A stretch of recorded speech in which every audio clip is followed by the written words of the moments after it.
सभी को मेरा नमस्कार। मैं सुमन शर्मा आप सबका स्वागत करती हूँ। भाषण किसे कहते हैं, प्रभावशाली भाषण के क्या गुण होते हैं और संप्रेषण में भाषण का क्या स्थान है। आइए ज़्यादा समय बर्बाद न करते हुए काम की बात कर लेते हैं। जनसंचार में भाषण का महत्वपूर्ण स्थान है। भाषण के कई रूप होते हैं। भाषण एक रूप में कक्षा में पढ़ाते समय होता है, उसे व्याख्यान कहते हैं। जब कोई धर्म प्रचारक उपदेश देता है उसे प्रवचन कहते हैं। जब कोई नेता आम जनता के सम्मुख अपने विचार, अपनी योजनाएं प्रस्तुत करते हैं उसे भाषण का एक रूप कहते हैं। जब कोई कंपनी का प्रबंधक अपनी गतिविधियां, अपनी योजनाएं, अपने कार्य को कर्मचारियों के सामने प्रस्तुत करता है तो उसे भी भाषण का सहारा लेना पड़ता है। तो भाषण एक तरह से कला है। डॉक्टर अर्जुन तिवारी का कहना है कि भाषण में ऐसी शक्ति होती है जो जनसंचार अन्य क्षेत्र में सुलभ नहीं होती।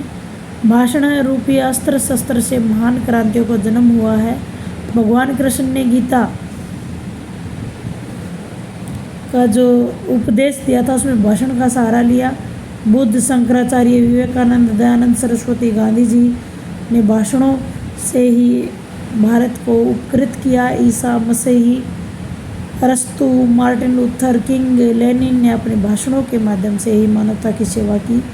तो भाषण कला जनसंचार का एक प्रभावकारी माध्यम है जो वक्ता और श्रोता के बीच की कड़ी बनता है। प्रभावकारी भाषण के क्या गुण हैं? सबसे पहला है आत्मीयता होनी ज़रूरी है।